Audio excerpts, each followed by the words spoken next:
네, 주 후반으로 접어들었습니다. 시장에 대해서 많은 분들이 고민하실 텐데요. 전략 나눠보겠습니다. 김종효 연구위원 함께하고요. 위즈인베스트 김영철 팀장 자리하셨습니다. 어서 오세요. 네, 안녕하세요.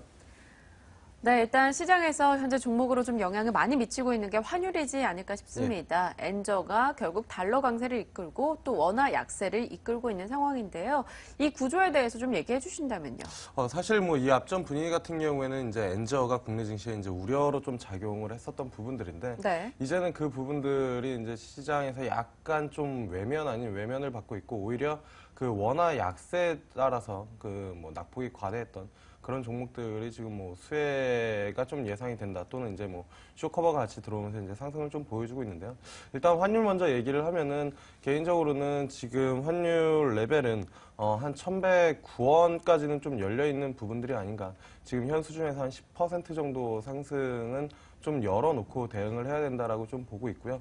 연말까지 뭐 또는 여기서 변동성이 좀 확대된다면 그 수준까지는 좀 가능하지만 그 이상은 좀 어렵지 않을까 이렇게 좀 보고 있습니다. 그렇다면은 뭐 어떻게 대응을 해야 되느냐? 일단은 뭐 열려 있는 곳까지는 열어놓고 대응을 하되 뭐 급격한 추가 상승은 좀 제한적이다라고 이제 좀 볼 수가 있겠고 사실 이번에 뭐 그 납품과대주나 아니면 수출주 쪽에 이제 뭐 반등이 했었던 부분들은 앞서 말씀드린 그런 환율 영향으로 이제 투심이 좀 회복됐다라는 이슈가 첫 번째일 것 같고 그 다음에 그 부분들을 가지고 기관 쪽에서 조금 뭐 베팅 아닌 베팅 그러니까 뭐 쇼커버 쳤던 그러니까 공매도 쳤던 부분들을 쇼커버가 들어오면서 이제 뭐 매수세가 들어왔다 이렇게 정도로 해석을 하시는 게 가장 좋지 않을까 이렇게 좀 보고 있고요. 그렇기 때문에 뭐 환율 레벨이 여기서 한 10% 그렇다라고 하면은 이러한 이슈로 종목들이 추가 상승이 더 나오기는 좀 어렵지 않나. 왜냐면은 기본적으로 실적 부분들이 개선된 부분들이 아니기 때문에 뭐 이런 이슈들로 인해서 추가 상승은 좀 제한적이다 이렇게 좀 보시는 게 좋을 것 같습니다. 네, 추가적인 급등은 다소 제한적일 것이다. 1,109원 정도까지는 내다보고 있다 이야기 주셨습니다. 아무래도 외환 당국 측에서도 적극적인 개입 의지를 드러냈기 때문이 아닐까 싶은데요. 김 의원님의 시각 어떻습니까? 일단 뭐 환율 변수의 급격한 변동성은 줄어들었다라는 것은 동의를 하지만 네. 최근에 엔화와 같이 움직이고 있는 그 방향에는 정부의 개입이 강하게 움직이고 있다. 그래서 뭐 참여정부 때도 그렇고 뭐 MB 정부 때도 마찬가지였고 환율에 뭔가 자꾸 정부가 개입하면서 시장의 우려를 잠재우려는 노력도 있었습니다. 그래서 참여정부 때 외평채가 엄청나게 늘었고요. 네. MB 정부 초기에는 그 환율 가지고 뭔가 좀 그 기업에게 도움을 주려고 하다가 오히려 나중에 크게 그 시장에서 강했죠. 뭐 강만수 장관이 뭐 사업까지도 뭐 하는 뭐 그런 경우도 벌어졌었고요. 지금도 어떻게 보면 비슷한 경우가 아닌가. 왜냐하면 엔화는 약세로 가고 원화는 강세이기 때문에 이 갭 차이 때문에 한국 기업들이 힘들다. 그래서 정부가 개입해서 이 차이를 메워주겠다. 여기에 또 이제 돈을 쓰고 계속 늘어나는 외평채의 그 잔액이 나중에 우리에게도 부메랑으로 돌아올 수 있다라는 거죠. 그래서 이 부분은 우리가 이제 단기적으로 보면 뭔가 괜찮아 보이지만 좀 경계해야 될 요소라고 판단하고 있고요.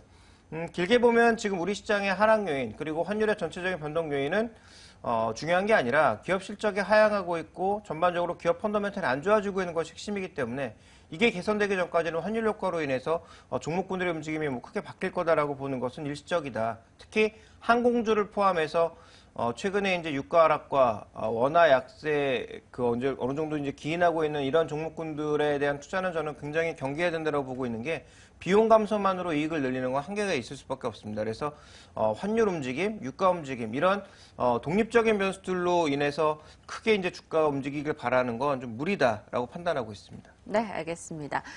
일단 14개월 만에 1,100원대 진입한 원달러 환율입니다. 이 때문에 어제 또 원화 강세, 원화 약세 흐름의 수혜주로 꼽히는 화학주 등이 올라서기도 했는데요. 이런 대형 낙폭 과대주들의 관심도는 어느 정도신지 그 안에서도 좀 보고 있는 종목이 있다면요. 일단은 뭐 추가 상승은 좀 제한적이다라고 좀 보고 있고요. 네. 그리고 이제 뭐 대부분 그 낙폭 과대였던 업종 대표주들이 이제 좀 반등을 했는데 이 앞서도 이제 좀 말씀을 드렸지만 저점에서 한번 반등할 때 레벨이 한 10%에서 15% 정도 반등을 하고 그리고 그때도 뭐 전략으로 말씀드렸지만 한 5%에서 7% 조정을 받으면 다시 재차 매수를 해서 트레이딩 바이 전략으로만 취하시지 이거를 가지고 뭐 추세적으로 뭐 전환이 돼서 뭐 추가 상승이 꾸준하게 이어진다 이렇게는 절대 보고 있지는 않거든요. 왜냐하면은 기본적으로 지금 반등하고 있는 대부분의 업종들이 4분기 실적에 대한 부분들도 정확히 그 뭐 가이던스나 아니면은 뭐 좋아질 것이다 이러한 이제 뭐 확정적인 부분들이 아니기 때문에 일종의 뭐 실적에 대한 개선세가 뭐 확인이 된 다음에 뭐 집중을 하셔도 좋을 것 같고요. 일단은 뭐 관심 있게 보고 있는 부분들 같은 경우에는 이 낙폭 과대였다가 이제 올라선 종목들 중에서도 이제 우선주들이 있는 종목이 있거든요. 뭐 LG화 우선주나 아니면 기타 뭐 금속이 우선주, 뭐 이런 우선주 정도는 배당 이슈랑 아니면은 지금 뭐 낙폭이 컸다 이제 뭐 반등한 그 이제 뭐 보통주와의 계리율 정도가 뭐 이슈가 네. 좀 될 수 있으니까 이 정도를 좀 접근해 보시면 좀 좋을 것 같고요. 개인적으로는 이러한 종목들보다는 연말 쇼핑 시즌 그리고 지금 환율의 수혜를 직접적으로 받고 있는 IT 3인방 대형주 뭐 삼성전자, SK하이닉스, LG디스플레이 쪽으로 뭐 대형주 투자를 하시는 분들은 관심을 가지시는 게 좋지 않을까 이렇게 좀 보고 있습니다. 네, 우선주 쪽에 관심을 좀 더 보자 이야기 주셨고요. 추가 상승은 낙폭 과대주 쪽에서는 다소 제한될 수 있다라는 이야기입니다. 김 의원님의 수출주에 대한 시각도 한번 짚어보도록 하죠. 어떻게 보십니까? 수출 범위가 워낙 넓기 때문에 네. 뭐 다 다르지만 좀 IT에 대해서는 뭐 같은 의견이고요. 소재를 비롯해서 철강, 뭐 조선 이런 종목군들과 어떻게 할 거냐가 저는 핵심이라고 보고 있는데 이들 네. 종목에 대해서는 여전히 부정적인 의견입니다. 뭐 왜냐하면 말씀드렸다시피 이들 종목의 실적이 단숨에 이번 분기에 좋아지지 않고요. 환율 이 정도 움직였다고 해서 좋아지지 않거든요. 그리고 향후 이제 수주 모멘텀이 쌓이고 있는 뭐 조선주들은 변동성이 커질 가능성은 충분히 있습니다만 추세를 돌리기에는 굉장히 큰 에너지가 필요하고 수급의 연속성도 필요하기 때문에 저는 여전히 뭐 조선주 뭐 장기적으로 좋게 보는 종목도 있지만 단기적으로만 놓고 보게 되면 조선, 철강, 화학, 뭐 소재, 기계 이런 쪽에 대해서는 반등시 비중 축소가 맞다라고 보고 있습니다. 네, 알겠습니다. 자, 어제 우리가 시장 흐름 이야기를 나눴을 때 한국전력을 저희가 앞서 시황에서 짚어봤거든요. 사실 많은 분들이 고민을 하실 겁니다. 떨어졌긴 한데 어제 급락을 했는데 연말이다 보니까 배당도 기대가 되고 실적 기대도 있는 상황인데요. 예. 투자 의견은 어떻게 가져가시죠? 일단은 뭐 결론부터 말씀을 드리면 네. 어제 조정을 받았는데요. 뭐 추가 조정 시 분할 매수 관점으로 좀 보고 있는 아, 부분들입니다. 네. 일단은 뭐 실적에 대한 그 개선 배경 같은 경우에는 요금 인상 그리고 이제 그 원료 비용이 좀 감소를 했다라는 부분들이 가장 좀 주요하게 작용을 했다라고 좀 보시면 좋을 것 같고요.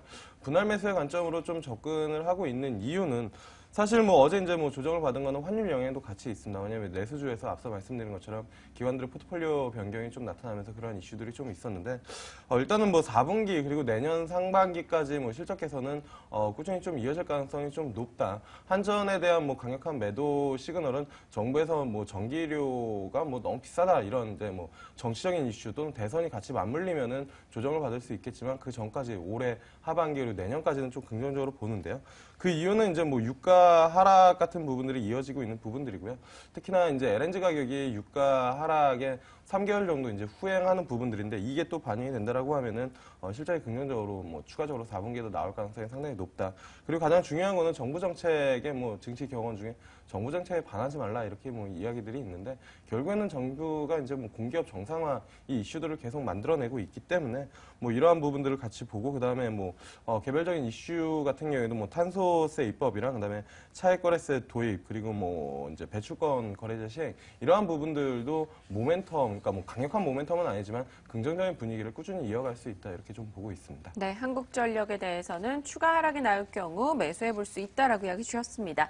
자, 오늘의 관심주 간략히 한번 들어보겠습니다. 어떤 종목 꼽아주시나요? 앞서 이제 뭐 말씀은 IT 3인방 중에 네. SK 하이닉스가 좀 되지 않을까 이렇게 좀 보고 있습니다. 네. 근데 먼저 이제 좀 말씀을 드리는 거는 SK 하이닉스를 뭐 내년까지 중장기적으로 끌고 가자라는 그 부분들은 절대 아닙니다. 상단은 좀 어느 정도 제한적이긴 하지만 4분기까지 반도체에 대한 시황은 좀 긍정적이다. 그리고 하이닉스의 4분기까지 그 실적 부분들은 어느 정도 기대치가 있기 때문에 트레이딩 바이의 전략으로 좀 말씀을 일단 드리고요.